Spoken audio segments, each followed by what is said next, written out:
I thought they'd get it.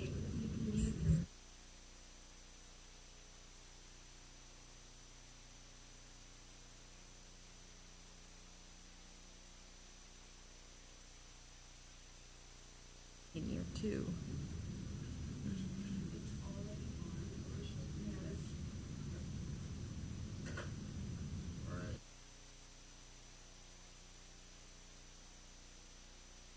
I think we'll go ahead and get started today. So we have a official notice of publication in the Daily Record, and the Open Meetings Act is on the wall behind Sunday over there, the meeting room. So let's go to roll call. Wade, Here. Gray, Here. Rogers, anyone here? Okay, Weiss. Here. Wilson. Here. Espinoza. Here. So can I get a motion to approve the minutes of the June meeting? Motion approved. Can I get a second? Second. Second. All in favor? Aye. Yeah. All right. All right. Yes. Wade, Yes. Weiss. Abstain. Gray. Yes. Yes. All right. It's time. John? Yeah. I was just looking at the minutes. Do you need to do the May minutes as well? Yeah, because there wasn't a quorum to vote on the minutes last month. Oh, okay. So then we have to do the meeting, the vote to approve the minutes of the May meeting. Okay. Can I get a motion for that? Yes, I will. Okay. Can I get a second? Second. Second by Marty. Oh, Wilson, Yes. Wade, yes. Espinoza. Yes. Gray. Yes. Yes. All right. So at this time, we have a couple minutes for any public comments, either in person or online. All right. Seeing none, move on to the approval of the action items. Is there any reason we can't approve A through E together? Anybody need to hold any out? Can I get a motion to approve A through E on the action items? So moved. Can I get a second? Second by Weiss. Okay, Gray. Yes. Wilson. Yes. Espinoza. Yes. Weiss. Yes. Wade. Yes. Now we'll move on to the health director's report. Great. Give me just a second here.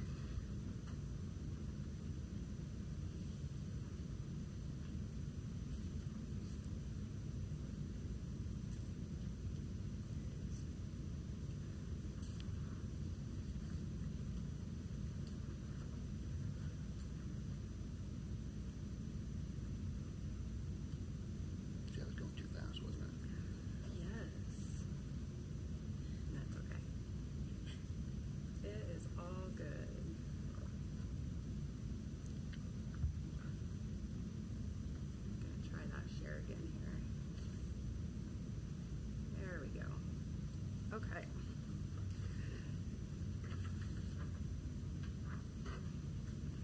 Then I'll come up here.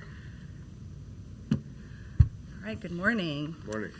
So ignore the COVID dashboard for just a moment there. I am going to quickly go over our personnel report and any quick updates for the health department that we have. We did have a couple of resignations that have occurred over the past month. Emmanuel Asamoda, who is our health equity epidemiologist, did resign, and so we're posting that position.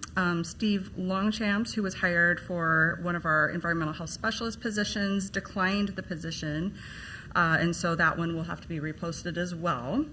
And then there were several temporary staff that just completed their assignments over this past month, so they're no longer with the department. We've also had a few new hires that are coming on board. Gracie Benek was hired as one of our temporary RNs for the STI/STD clinic. Becca Thompson was hired as a temp to assist us with our COVID accreditation plans. Jeremiah Morello, who was a temp for us for some time, was hired on permanently as our vaccine clinic logistics coordinator, which we think is going to be very important in the future as vaccines have become a little bit more debated than they even were before. So we're excited to have that, and that is the supervision under Molly Elston, who's our clinic supervisor. We did offer one of our emergency response coordinator positions out, and I am very happy to say that she did accept that and will be starting on August 8th. And so we're very excited about that. We are going to repost for that second emergency response coordinator position. So hopefully we'll be able to get that fully staffed here in not too long. We currently have a number of positions that are open. We still have a public health nurse in STI. Our public health nurse for fetal infant mortality review is unfortunately still open. We ended up reposting that because we didn't have any applicants. We're looking for a supervisor in food safety and compliance, and actually, scratch that, we've actually put that one off, but in lead, we have a secretary one position that we're interviewing for right now. The supervisor position for food safety and compliance did close earlier this month, and I think we had a number of applicants, so that interview process will be happening here very shortly, so hopefully we can get that long time vacancy filled. Again, the second emergency response coordinator position, I am very happy to report that our division chief for epidemiology has posted. Most of you remember that as Carol Allensworth's previous position, so we're very happy that's finally posted. And my personal favorite, we have finally posted for the deputy director position for the health department. So that just went up this week. That will be open for several weeks, and then we will start that interview process. So hopefully we get some great applicants there as well. Once we're able to get all of those filled, our leadership will mostly be completely staffed. So I think that's going to be just very beneficial to everybody to have all of that done and taken care of. We have a couple of positions that are in HR right now for review. Registered nurse for the clinic that was vacated because of a retirement. Our WIC manager, clinic manager, that one for the 42nd Street location is under review and will probably post soon. And then our senior epidemiologist position should post, I believe, later this week or early next week. So that's kind of one of those other pieces that we're waiting for. So lots of very exciting movement there in terms of staffing here at the health department, and hopefully we're able to get all of those taken care of very soon. All right, with that, if there are there any questions on the personnel report? Okay. I will go ahead then, if that's all right, and move on into some of our other updates. So I wanted to update everyone on COVID, since we've had a little bit of a change since last month in terms of this. So we do continue to see our case counts slowly rise for COVID, and currently we're at 242 cases per 100,000 for a 7-day total. Certainly that's if you can look at the purple graph, you can see that we're kind of on a slow increase there. I'll zoom in just so you can see that just a little bit better. So over on this side, you can see that slow rise. We may hopefully start to level off soon with that. And I think what you're seeing here, and this is of course speculation, everybody's kind of speculating at this point still, but I think this is kind of what we're going to start to see, is these small waves that come and go over time, and hopefully, you know, as we move further out from the main pandemic itself, hopefully those waves get further and further apart.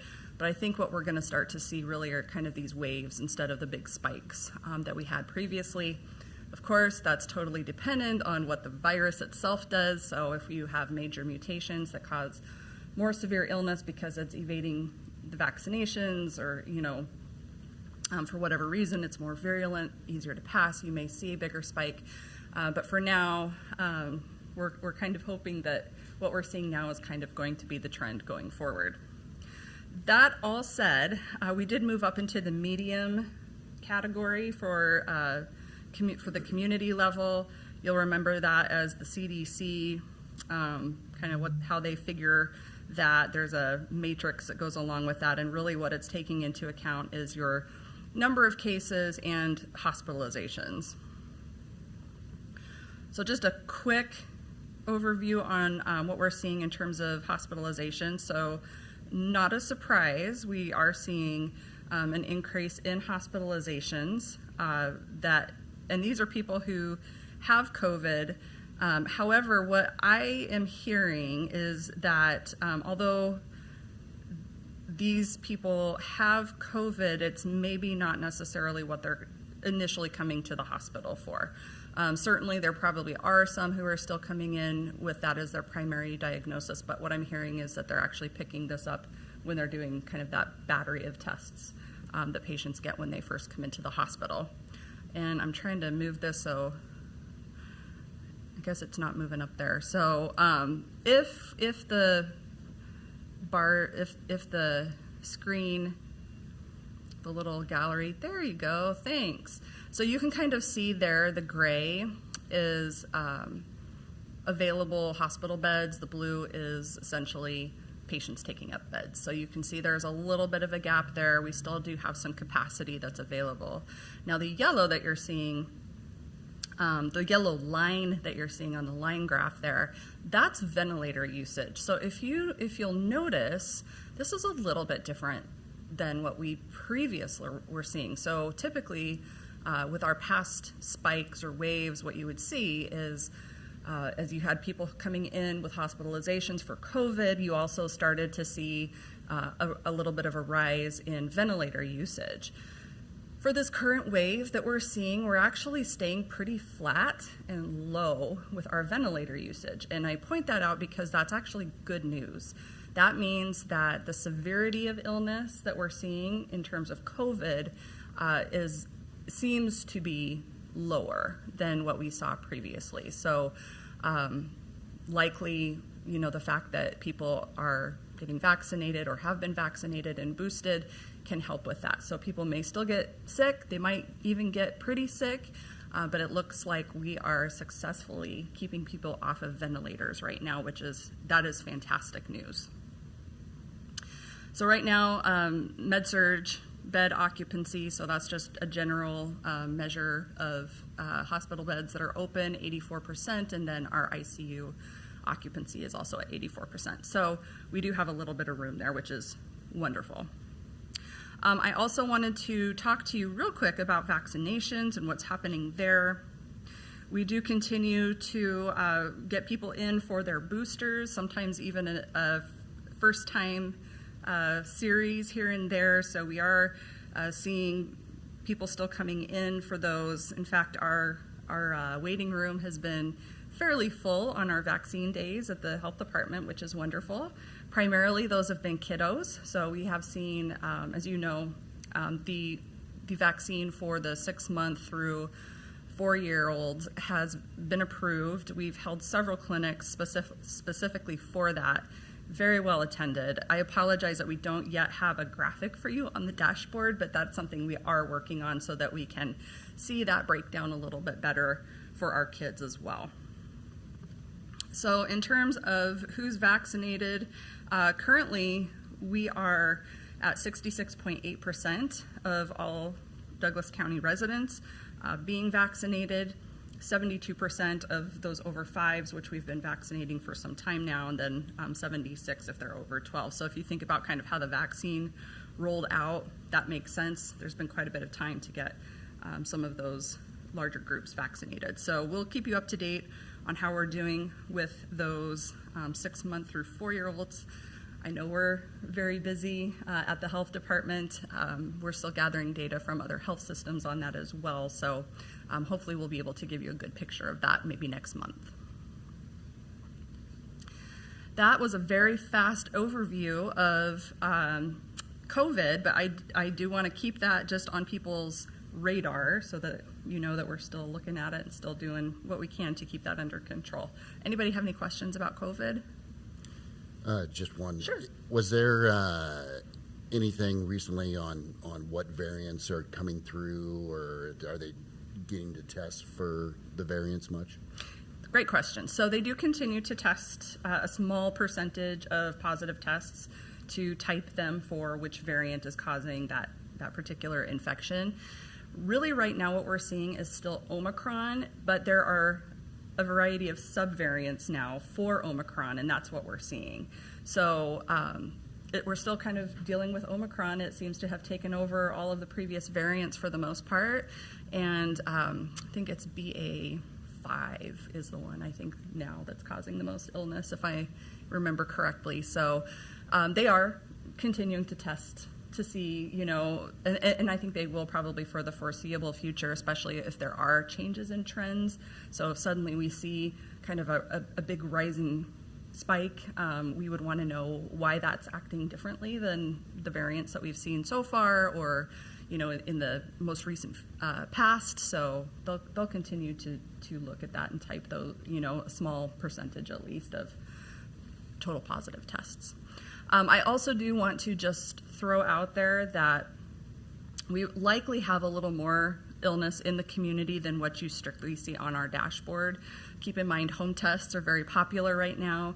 Not all of those are logged into a system. Some people can report positive home tests to us if they would like to, but certainly not everybody has to do that or does do that. So there is likely our case count a little higher than this. And I am sorry, I can't quantify that for you. We just don't have a good way to count home tests. But it would be, I guess, a positive on that is that the occupancy of the hospitals, I mean, there might still be a lot more cases at home, but they're not severe enough to get people into the hospital to fill up all the beds. So that's Correct. Yeah, you would definitely see that reflected on that hospital report if we were seeing a lot of very severe illness and people were needing that level of care. We would see that, but luckily it seems like maybe for now things are a little milder. There is talk about a BA.5 vaccine possibly coming out in the fall. So basically it would be an Omicron-specific COVID vaccine, so it would target that variant that's most commonly circulating right now. I don't know when. I don't know who would be eligible for it. This is all speculation at this point. We're just hearing that this could be coming forth. So, of course, why that would be beneficial is that it would be more effective in preventing COVID cases. So we'll just have to wait and see on that. All right. So then moving on to the next thing, presentation today, Yes. carry right into the health of the health department.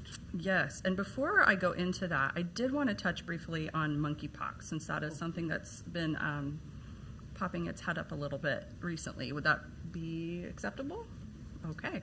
So I wanted to also just give you a very quick update on monkeypox. So monkeypox has been circulating in the United States. There are, I think, a couple thousand cases, close to a couple thousand cases nationally. We have had a couple of cases here in Douglas County. I believe 3 is our most recent count. All of those cases have been recovering fairly well on their own. They've been very compliant with our recommendations that we give in terms of preventing spread of that, and we continue to basically just monitor, have people and educate people for what to look for in terms of monkeypox.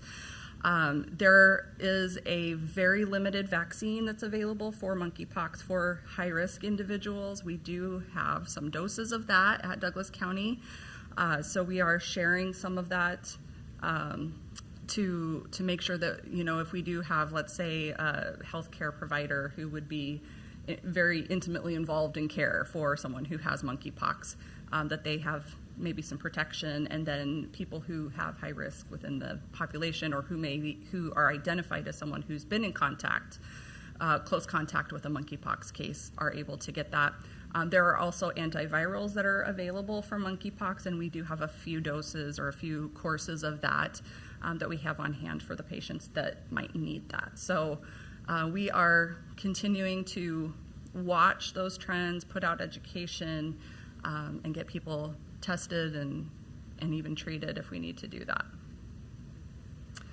Currently, the risk to the community remains, the community at large remains pretty low. So if that changes, certainly we will let you know. But at this time, just 3 cases. Any questions about monkeypox? All right, that said, I would be happy to go ahead and get this started. Oh, do we have some questions up there? I can't read that far away, so let me pop them up here. Oh, okay. For vaccinating 0 to 4-year-olds for COVID, we're at about 3.8%. That's not surprising because we just started, so hopefully that number will go up.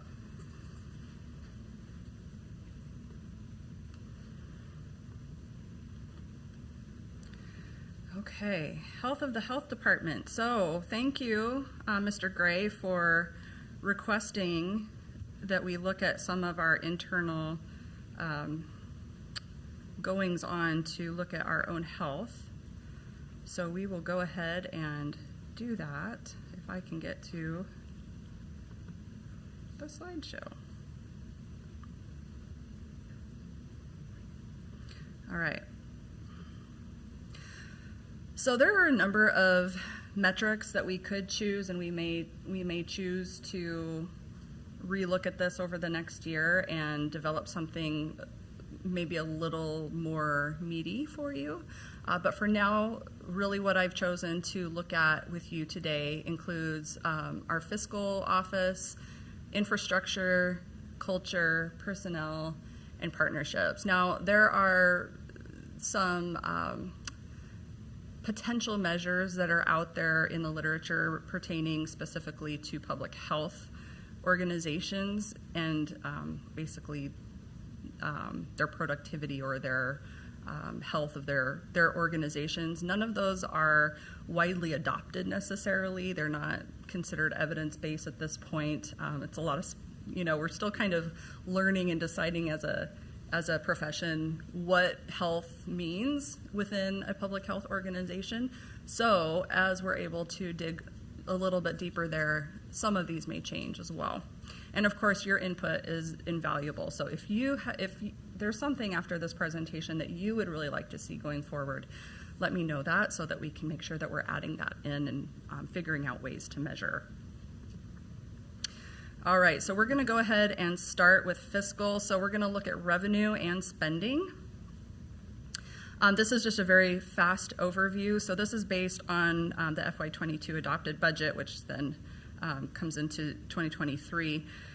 And this doesn't change a whole lot from year to year. So grants really are 80% of what we run our health department with. We also have 13% of our support comes from taxes, and then 7% from fees. So when we say fees, we mean, think about the environmental health section. They go out and they do certain kinds of inspections. There might be licensing fees and things like that. So that's what we're talking about in revenue for that. There's also about $7 million that comes to us from the county. We just don't call that revenue, so it's not on here.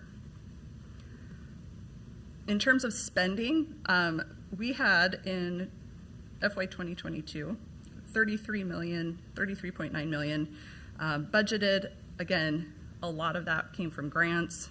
Think about the ARPA funding that we've had come in, CARES Act funding, things like that. And we obligated just over $20 million of that. So county funding accounted for 21% of our total budgeted funds, and then the grants were 78%. So that marries up pretty well when you look at where our money's coming from. And then of the county funds that we had, we obligated or spent, if you will, 96%. So we're pretty much breaking even in terms of our spending there. And then grant funds, it's a little bit difficult to talk about how those are obligated because our grants all end on different cycles, so they kind of roll, if you will.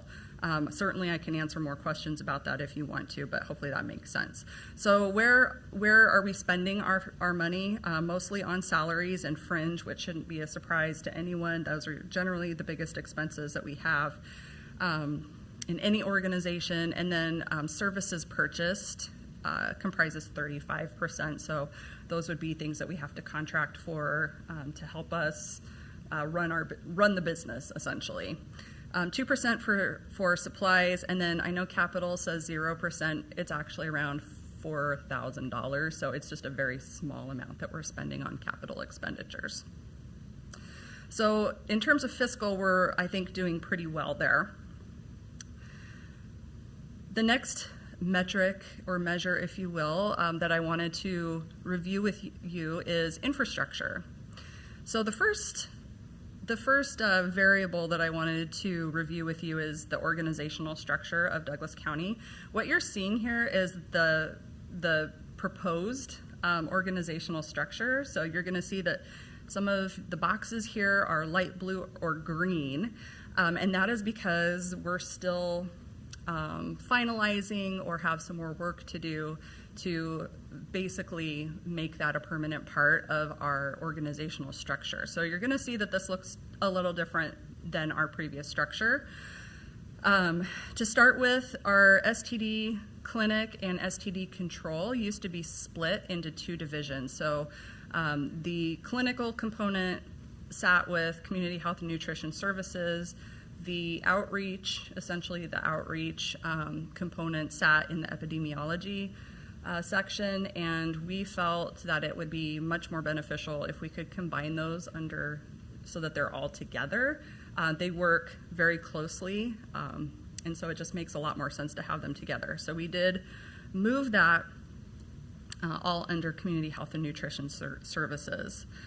For epidemiology, data and informatics, which is, I should probably make that green because we're still debating on what we actually want to call that division going forward. We actually have moved the lead program, which used to be under admin and finance with Tim Kelso. We've moved that over under epidemiology, and the reason for that is that it has a very heavy surveillance component to it. So it's pretty data heavy, so that is one place that it could live. Lead is one of those programs that has several components, so we could make it live in several different places. For now, this is the place we've decided on. And then in terms of the other things that you've traditionally seen under epidemiology, that has not changed, so we still will have a senior epidemiologist who's going to kind of be the convener of all of the epidemiologists and data analysts that we have working for us.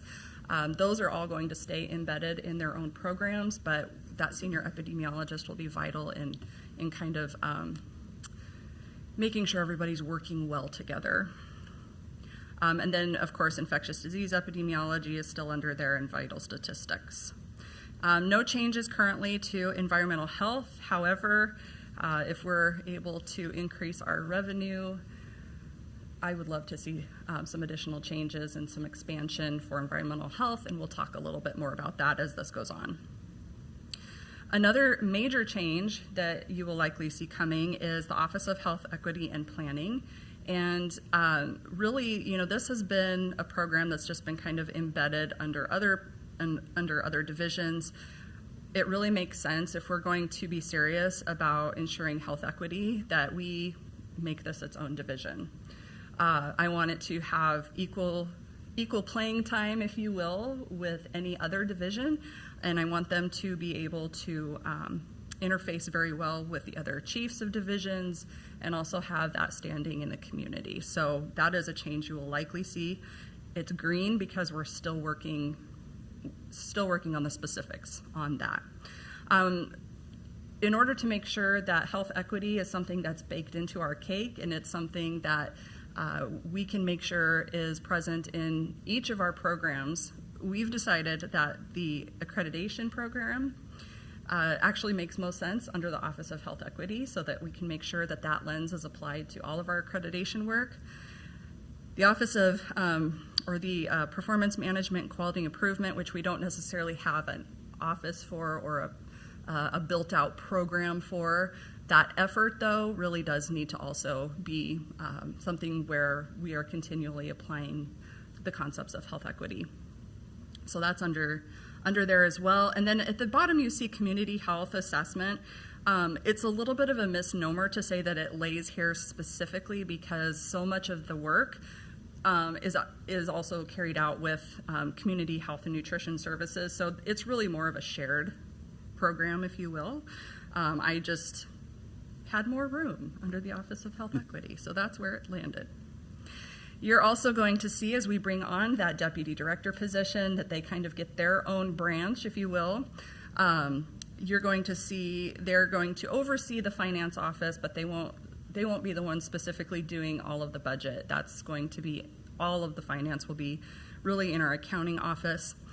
They'll be overseeing some administration. So if you think about everything it takes to run a department or in a building, building safety, things like that, that's all going to fall under that deputy director. Communication, so something that we really need to do is build out our communication structure within the health department and to the community. So really modernizing our communication techniques, using social media a little more effectively, being able to update our website regularly, things like that will all be under the purview of the deputy director. And then public health emergency response is kind of one of those programs that still under debate where it will fit best. Right now I have it under the deputy director because it's a program that should be overarching. If there's one thing we learned from the pandemic, it's that we, as much preparation as we did for pandemics within emergency preparedness, there's much more work to do in order to make sure our workforce is very well prepared, not just an office or not just a program. We want our entire department to be able to understand emergency response really well and be able to pivot when they need to fill different roles for that. So it makes a little bit of sense to put it there in terms of the fact that it would be kind of an overarching program, but we'll see. It may change. Gap filling capacity is another item that I think is important that we look at, and really what we're talking about with gap filling capacity is being able to identify needs in the community and being able to pivot in order to fill those needs as needed. So I think that'll make a little more sense as we talk through this, but our projected growth here in Douglas County is about 11% by 2030. So we're looking at adding, just for Douglas County, I think like another 54,000 people, something like that. But if you look at the metro, the Omaha metro, we're fully expected to hit 1 million people in the metro by 2030. So that's pretty significant. Of course, we're not the only health department in the metro, so we do have a little help from Sarpy-Cass and other surrounding health departments, but here in Douglas County, we're still going to see some pretty significant growth. Now, the issue there is that typically public health doesn't expand to meet population growth, which is unfortunate because if you have a number of people coming in, especially into an urban area, it's going to exacerbate some of the issues that you're going to see in a community. You're looking at potentially more need for environmental health. So Omaha loves their restaurants. We've got something like 3,000 restaurants, 54,000 people coming in. I'm betting there will be more restaurants standing up. We've got to have the inspectors available to make sure that they can go out and get their food permits. So things like that, if you think about what that means to have a population influx.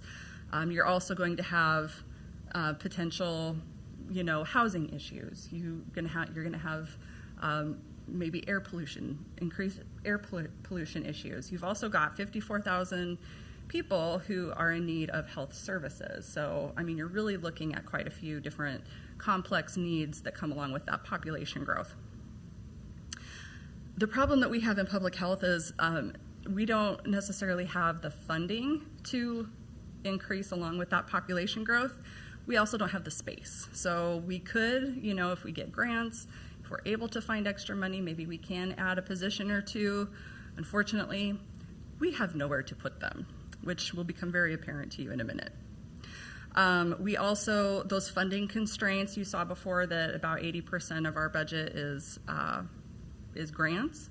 Grants are notoriously heavily earmarked, so it's very, very limited what you're able to spend grant money on.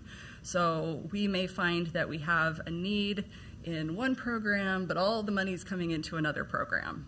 An example of this just reared its head literally this week. So as we have more monkeypox chatter that's happening, we're having, now we're up to 3 cases where we only had 1 maybe a couple of weeks ago.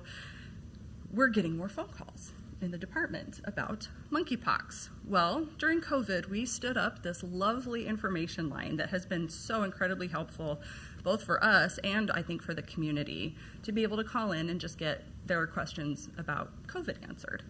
Now, it makes perfect sense because we also built a beautiful call center downstairs, that information line should be able to be used for monkeypox calls.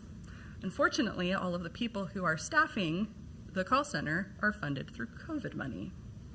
So how do you now shift to pay for people to answer monkeypox calls? So this is just an example of the kind of struggle that we often have with the kind of funding that we have.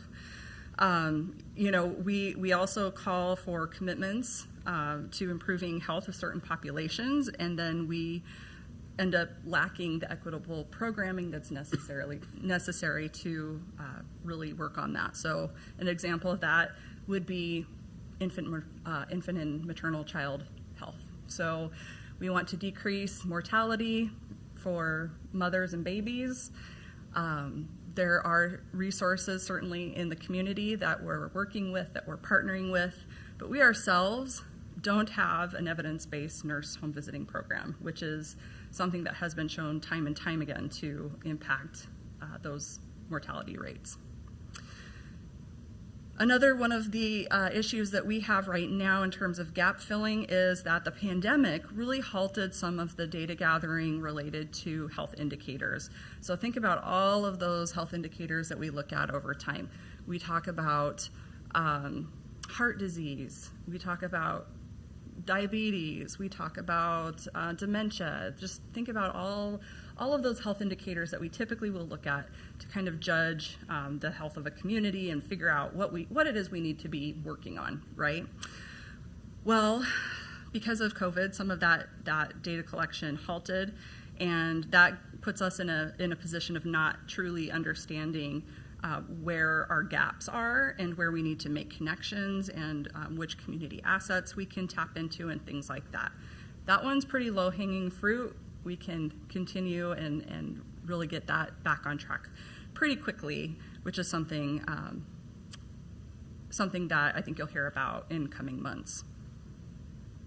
Space is something I really, really wanted to talk to you about because, as you saw before, we just don't have a lot of space to expand what we need to expand in order to adequately serve our populations. I'm starting out talking about our main campus at 1111 South 41st Street. This is basically what we look like right now. So we have 8 offices with doors. We have 9 employees assigned to those offices. So we have one office where 2 people are sharing. We have some additional offices that we've borrowed in general assistance. Those are being used actually for clinic storage. So we have a massive shortage of adequate storage. So those offices could be borrowed for people, but right now it's a lot of storage. And then we have a clinic room in our actual clinical area that we had to convert for vaccine storage for our ultra cold freezer, which is bigger than you would think. We didn't have an adequate place for it, so we had to actually convert one of our exam rooms. In terms of cubicles, we've got 84 cubicles right now, 77 employees assigned. That sounds like we have room. Unfortunately, 5 of those 7 are being used for storage because there's nowhere else to put some of the program materials. And then in the call center, we have 24 mini cubicles, if you will. They're not really large enough to serve as a permanent workstation. And right now we've got about 3 to 4 of those occupied. It just depends on the day. So why I am telling you all of this is because the lack of space, it has become an issue, not only because we do need to expand to meet our population's needs, but when I first came here, I actually sat down with each of our programs and asked them what they needed, what they felt the issues were, what sorts of things are impacting their jobs. Every single program I talked to and every division cited the lack of space as a key factor in their feeling siloed, feeling not part of the team, that there's kind of an us versus them mentality, and overall contributing to poor morale.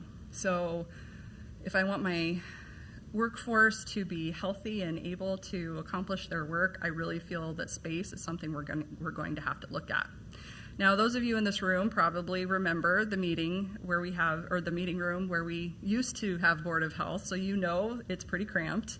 The picture that you see here is actually with the wall closed, so you can split that into 2, but it's very small to do so. And then we have 2 to 3 additional small rooms available if they're not in use, over in general assistance, or there's a veterans meeting room downstairs that's also very small and kind of doubles as a library. This is an issue for us because we cannot host large outside meetings. Public health is one of our main tasks, is really to connect and convene within our community and facilitate groups of people coming together. We're not able to do this on site. We have to basically send people to find space out in the community and hope that we can find a room that's big enough.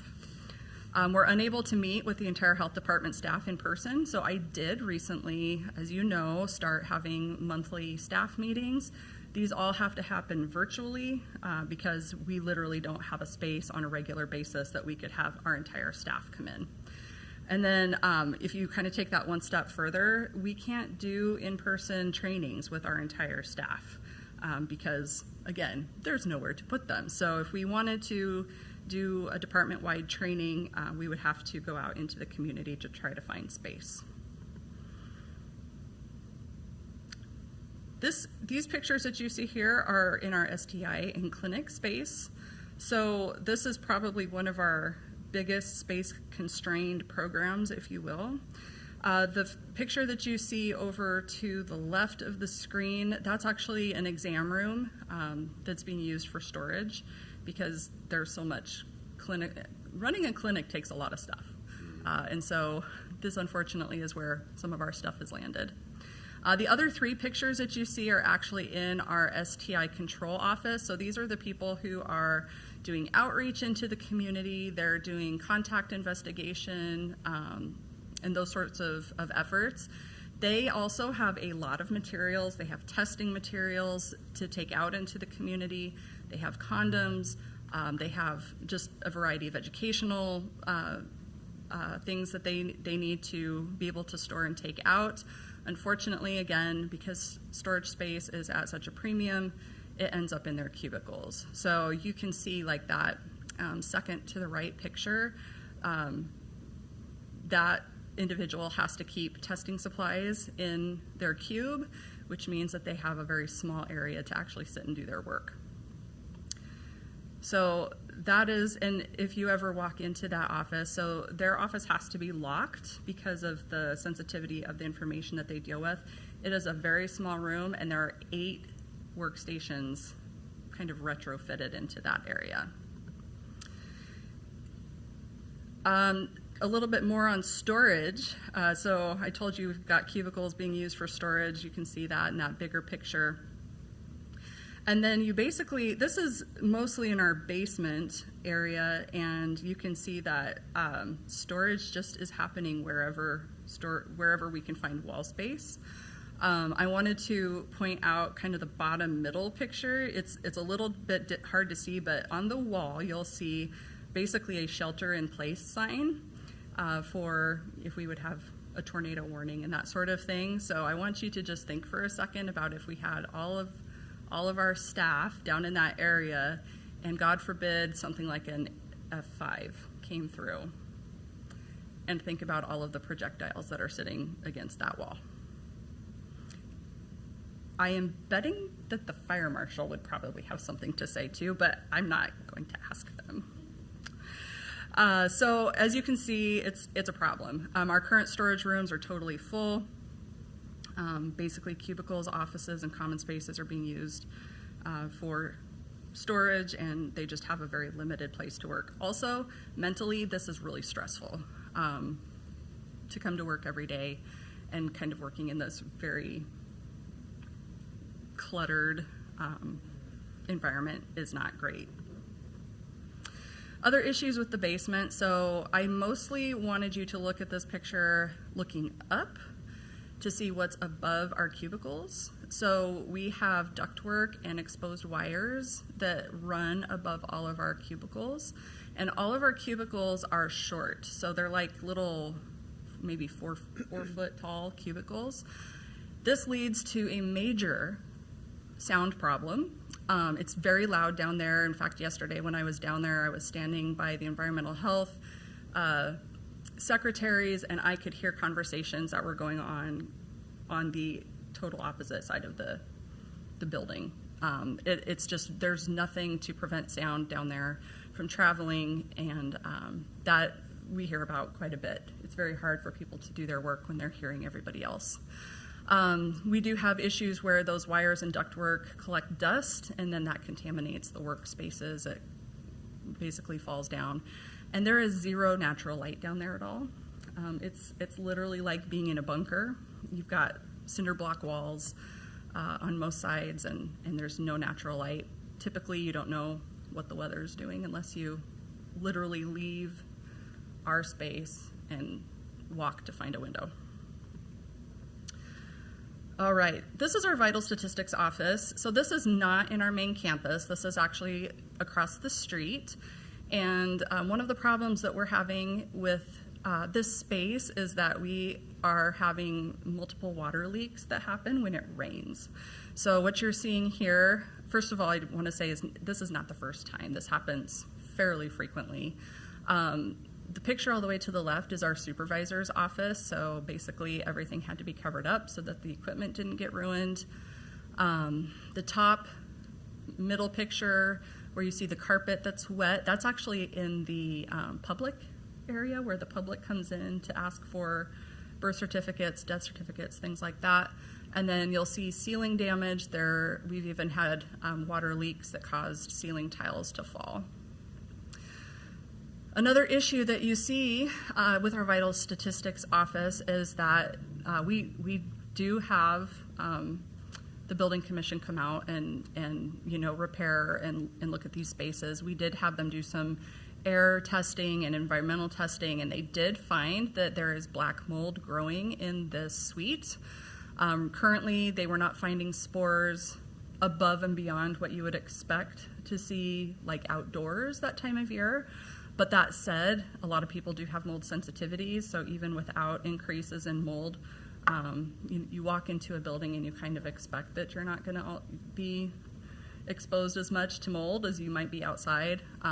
There definitely is black mold there, and it's growing, and that really indicates that the moisture problem is ongoing. So nothing ever truly dries out because we have continual leaks. It leads to that moisture problem just never really going away.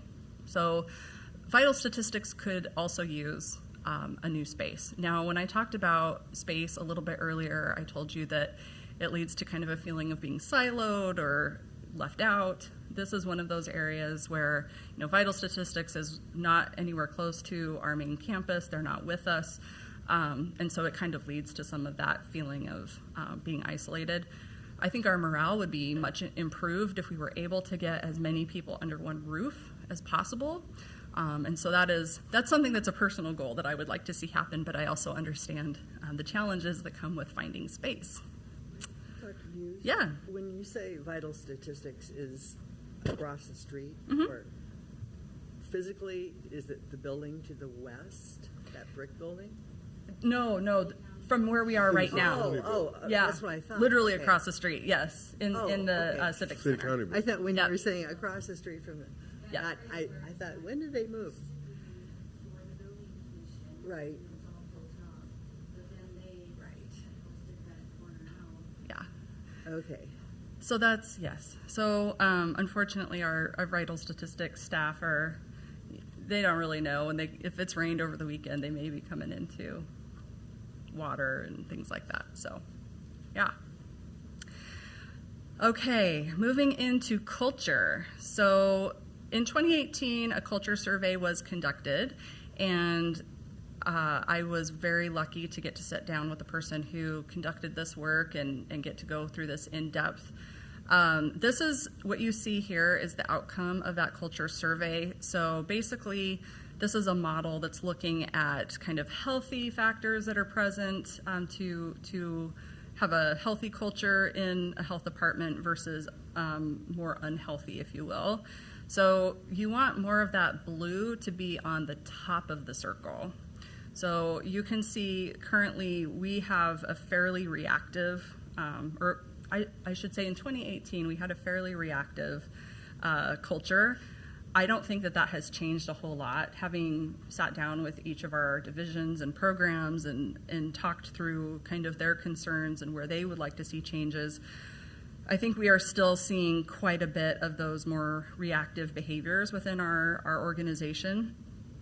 And really what we want to do is see that shift so that we're seeing more creative factors coming in. So, if you will, increasing self-awareness, increasing authenticity, which actually has come up many times as something people want to see, system awareness, things like that. So some of the thoughts that came out of that culture survey that could foster a better culture included opportunities for team play, mentoring and developing, fostering courageous authenticity, having purpose and vision and communicating that effectively, and then decreasing arrogance, being critical, and distance. Of course, the culture suffered during the pandemic because everyone was focused on one thing. And then, of course, this culture work, so there's a whole plan for how to improve the culture. That all paused because of the pandemic. Diversity is another, I think, needs to be a measure of health in any organization. I think that we've made some great progress here, but I think we still have a lot to do. In January of this year, we fully staffed our Office of Health Equity, which was extremely exciting. We are loving the work that is happening there. Currently, we are including our Health Equity Advisor in a variety of departmental work. So, like I said before, they really need to be able to touch some of those programs that impact everybody. So accreditation, PMQI, interviews, making sure that our interview questions are appropriate, making sure when we're putting out communication to the public that it has a spirit of equity to it. We're doing community outreach, emergency response, all of those things. Really, we want to have a health equity lens, and we're trying to embed that more. Identifying opportunities both within the department and with our outside partners to engage around diversity. I think we're doing a pretty good job with that there. Anecdotally, I have heard that perceptions of diversity, of how diversity has changed within the department, is that there has been an overall improvement. So that's wonderful, and we definitely want to continue that. We want it to be just a given that this is an organization that is diverse and works toward equity for everyone. And then planning for formal expansion and including health equity as a standalone division. You already saw about that. Morale goes back somewhat to the culture, but improving. I think that our morale has been improving. It probably helps that the pandemic is not the only thing that we talk about now. But we are still having some struggles related to the fact that we've had some recent prolonged vacancies in leadership positions. I think that's been very stressful for a lot of people. We still have some entrenched attitudes and behaviors that we're working on changing. One thing that seems to cause conflict from time to time is the fact that we have essentially two different unions plus Civil Service Commission. And so sometimes you get between the supervisors and staff who are represented by different unions, the contracts are different, and so they have different protections or allowances under that. Again, space issues. Communication, I feel like, is one that will always, always, always be on the list because we're never going to do it well enough, no matter how hard we try, but we're always going to work on doing better with that. The pandemic, and then, of course, you saw that culture survey. Now, there has been work done to improve morale, and this will only be growing over the next year. So we've implemented regular walkarounds, so I make a point to regularly walk around and make sure that I'm talking to people, meeting with people. I also have an open door policy, so people know even if my door isn't open, they can schedule a meeting with me if they need to talk to me. We also started those monthly staff meetings. We're working on some policies around telework and flex schedules. And then I am also working on a contract for group executive coaching based on the 5 dysfunctions of a team. Please excuse my misspelling there with dysfunctions. But we will basically be bringing someone in to work with the management team to iron out some of those dysfunctions that we have, and then we can expand that to the entire department. And I promise I'm almost done. Retention, so personnel is, of course, an important measure of any organization, so I thought we might take a quick look at retention and attrition. So retention, we actually have a fairly new workforce when you look at who's been around the longest. So most of our employees, 51%, have only been with us in the last 4 years. So they're pretty fresh, if you will. That is followed by our 16 plus. So either you're new or you're really not. So having 16 plus years in service is our next largest group, and then that's followed by 5 to 9 and 10 to 15. So we have a lot of new people, and we have a lot of institutional wisdom that's still on board with us. And of course, we would like to get all of these people to want to stick around for a long time. Attrition, so who have we lost? I think we've talked about this a little bit in previous meetings, but now I have real numbers to put on this. So if you look here, the blue line is total terminations. And when we say terminations, that's not us firing people necessarily. That can be people departing the agency for any reason. So in 2019, 2020, there were 8 departures. In 21-22, there were 58. So quite a bit. Now, a lot of that is temporary staff. So I adjusted for that, and that's what you're seeing in that orange line.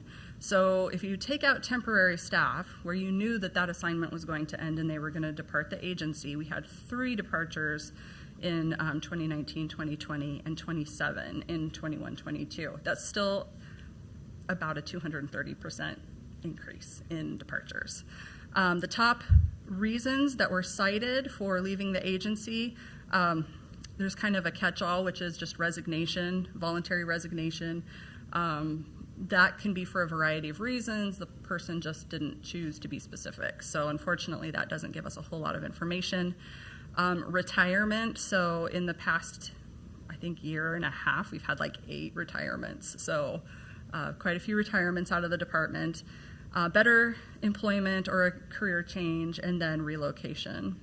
Those were across all 3 time frames, the top reasons for departure.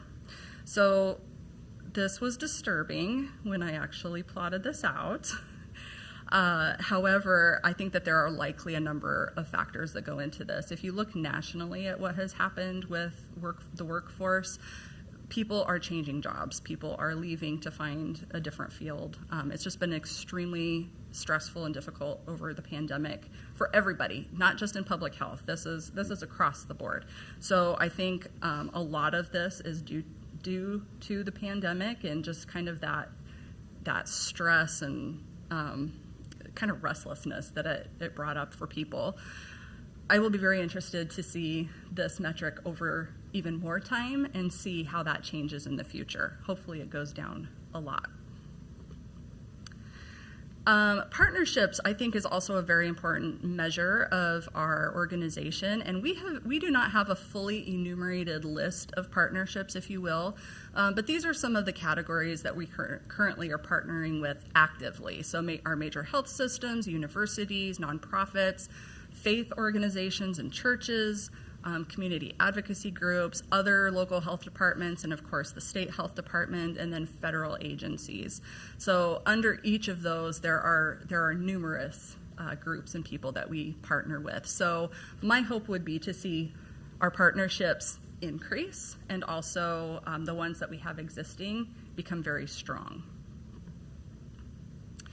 So I debated on whether to actually grade us, but I decided to go ahead and be brave and do it. So our overall health status, I am going to say right now, we're sitting at about a B, which is not bad.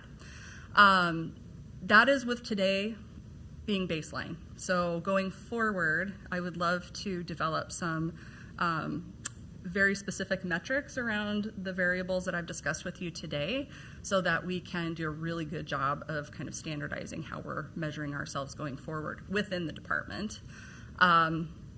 And I did come to the B with math. So an A was a 4, a B was a 3, and a C was a 2. So I averaged it out, and it came to a B. So not bad.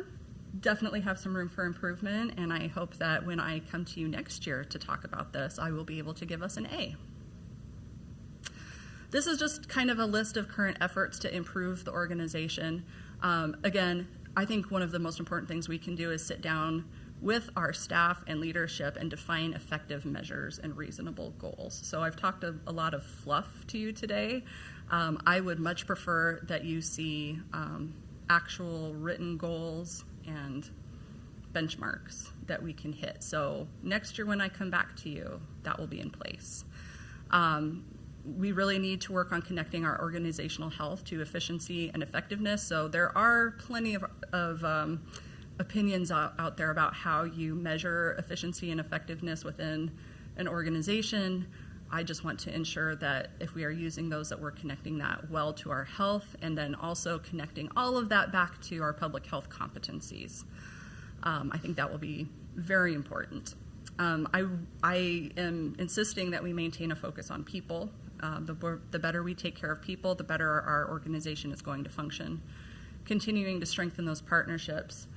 Some of the things that are formally in place that you will see, so our accreditation efforts are really going to kind of iron some of this out for us, especially when we're talking about performance and quality improvement. You're going to see some of those more specific metrics that are implemented.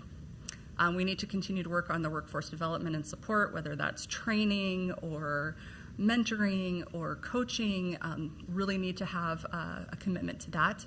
Data modernization and transparency will be a huge thing. So thinking about like those health indicators that right now we just don't have a good eye on. I'd love to have those published in a dashboard format so that everybody can have their eye on them, not just me. Finding additional funding is going to remain important. And then we are actually working on redefining our values. So we have value statements that were developed, I think back in 2018. They were kind of buried in a document. They're now hanging on a wall.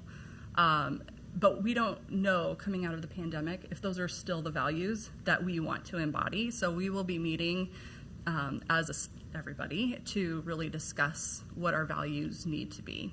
And then we have a strategic plan. We just need to clarify it a bit. It's quite broad, so we just want to make sure that we're most efficient in how we're functioning. I know that was a lot, and I really appreciate all of you being willing to kind of listen to us talk about how we're doing internally, and I'd be very happy to take any questions that you might have. Go ahead, Marty. The current building where the health department is, Mm-hmm. if the other two, Veterans Affairs and General Assistance. There's 3, juvenile assessment, Okay. VA, and general assistance. Yes. If those 3 other entities were not in the building, would that building then be sufficient, or is it still wanting in terms of space?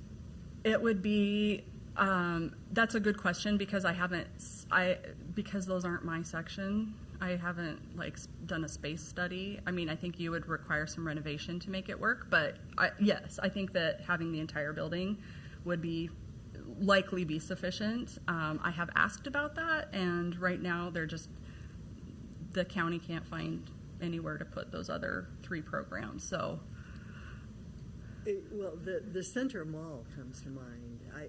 Because you've got the WIC program over there, right? yeah. And is that whole Center Mall being occupied by? So that is owned by a private Right.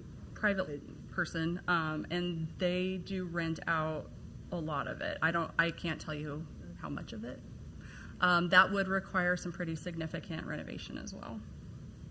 And that wouldn't have a space either. They wouldn't have enough. No, I was talking about the other 3 Oh, entities okay. moving. I see. Moving over there. I see. Because I general don't know. assistance by WIC, and Veterans Affairs, Sure.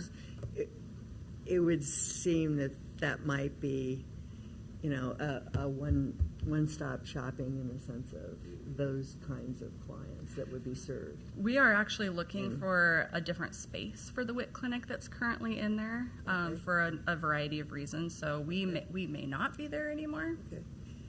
So the vital statistics, so who provides the maintenance for the building over there? That's a city county. That'd be the building commission. Building commission. Building. So they're aware of the mold problem? They are, and they do, each time we have an incident with moisture or water incursion, they do come out and try to figure out where it's coming from. And I don't know what kind of repair work they do, but they do what they're able to do, I think, at the time. It just keeps happening. And sometimes it depends on which way the rain's coming from. And Right. Want me to comment on that? Sure. Hi, Chris. Hello. I mean, they're aware of it, but no. Just in general, space is an issue all over the city and the county. They're aware of it. They're working through it. But right now, if you were to move them, there's no place to move them.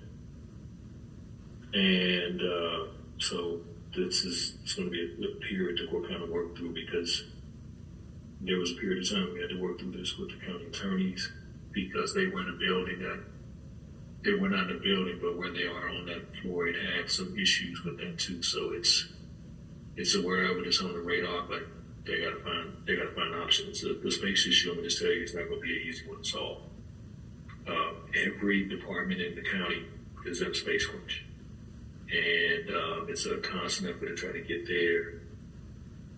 Everybody's aware of it, so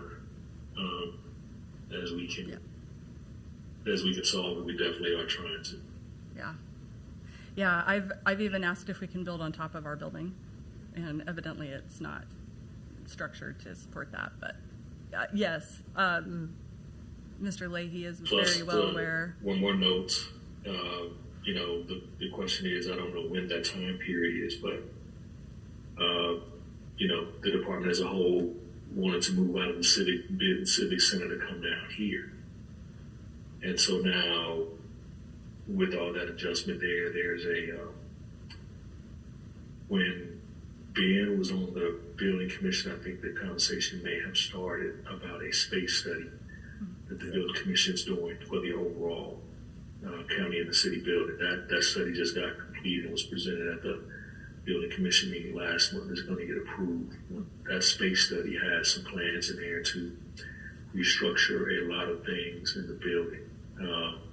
And the questions are going to be that amount to get there. So I think it's a timely discussion.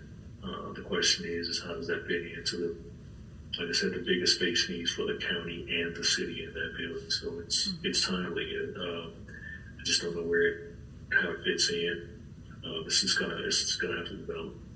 When that space study comes out and it's presented to the county board, you'll be aware of it and see what the space issue is.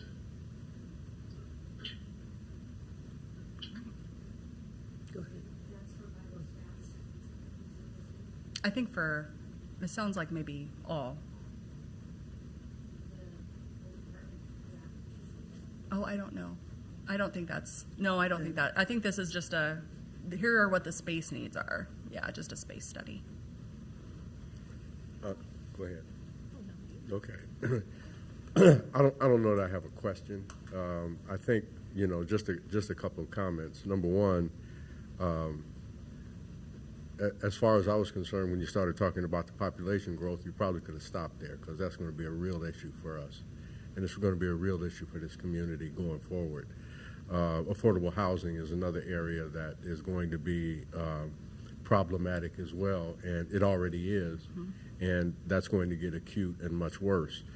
Part of the reason for me asking for this study was not so much for us to solve problems here today, or tomorrow, or next week, next month, or even next year, but I think this board, and I specifically, and I'll just speak for me right now, I needed to know where we were.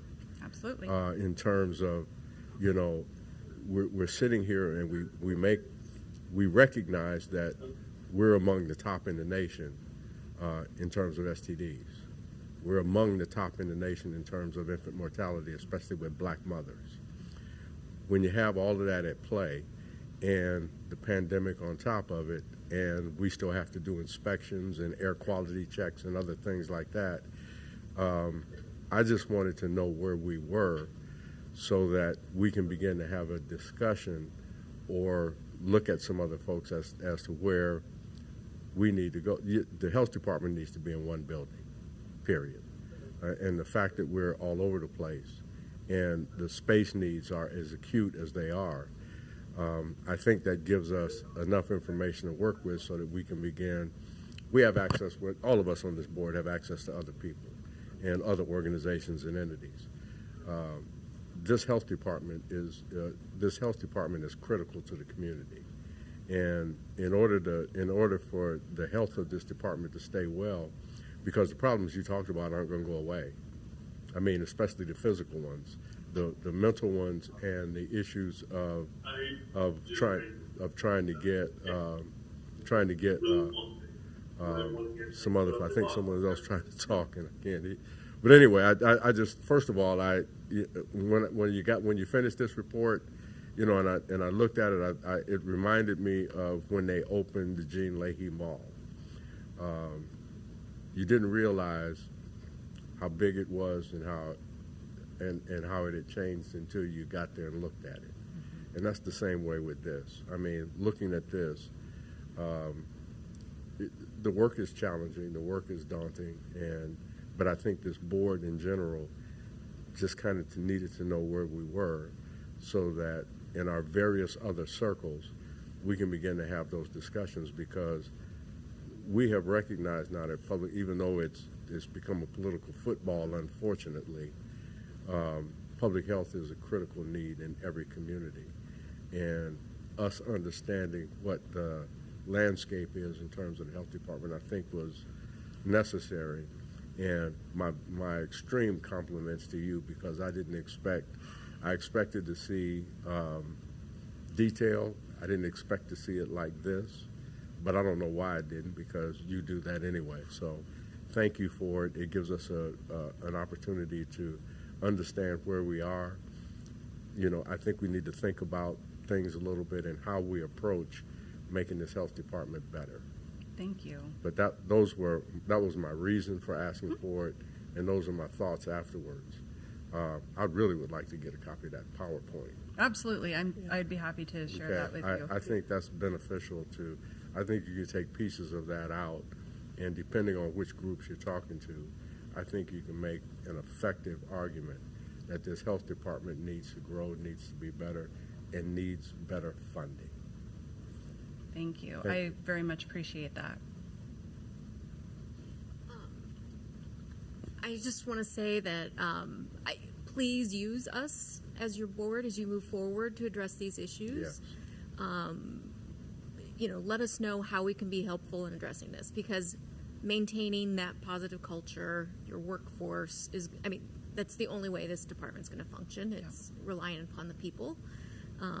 So we want to be supportive for your team. So please let us know how we can reach out and support this work so that we can improve. Thank you. I appreciate that. And, we know, kind of piecemeal what the issues are. I'm so glad Mr. Gray asked to have a presentation because I think it forced us to put it all in one place.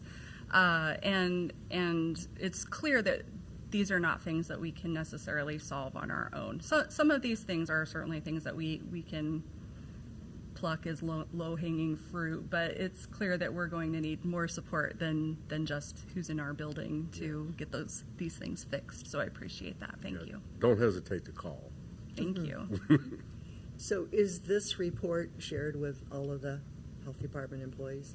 Well, it is now. I will tell you, I was still playing with budget numbers last night, so this has not been disseminated per se, but it will be, yes. And they're well aware of what the issues are. Question. Sure. So in regards to the growth and looking maybe for different space or updating the space, is there a specific budget or grant that you have towards this, or are we going to work on separating this and saying this is what we need, this is the reason why we need it? And Right. also, I support Mr. Gray's opinion on having the services located in one area, but also because of the limited space, I would suggest that we bring in a branch, maybe a small local branch to North Omaha and South Omaha to have those services right in the community. Sure. Yeah. We could theoretically get everyone into one building if we had a building of size that would work for us. Our WIC clinics are a little different. We're never going to have all of our WIC people under one roof because they need to be specifically in certain areas. So that is not an issue, and both of our WIC offices are exploring other spaces. So we're taking care of theirs. It's in some ways a little easier because they're smaller and they have federal funding to support, renting essentially. We don't have a specific budget for infrastructure, if you will. So, we get about $7 million from the county. We get a bunch of grants. Again, everything is earmarked. Most of our budget goes to paying our people, which arguably that's a whole other discussion for another day if we want to have that conversation.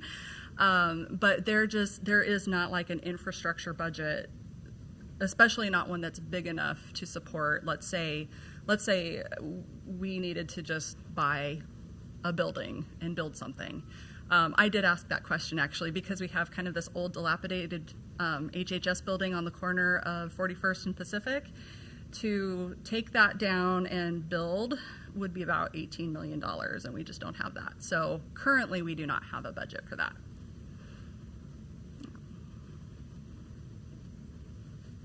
Any other questions? Thank you all for your patience getting through all of that and for listening, and I'm very happy to have discussions going further about how we solve some of these. Great. Okay, so the next item is the department reports. Was there those were put out ahead of time? Were there any questions on any of those reports? All right. Seeing none. Board member comments, committee reports, updates? No? Anything else other than? Can I make a statement? Yep.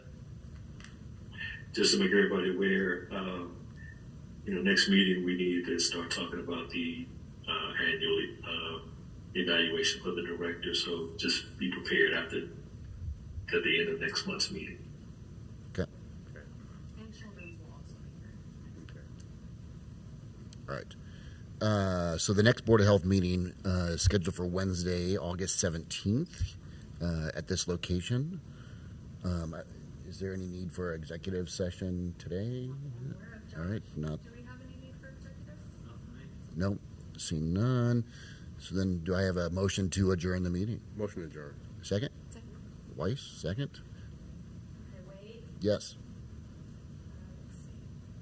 Gray, Yes. Espinoza?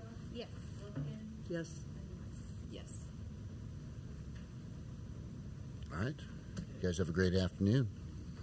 Thank you. Thanks for making it easy on me. No curveballs.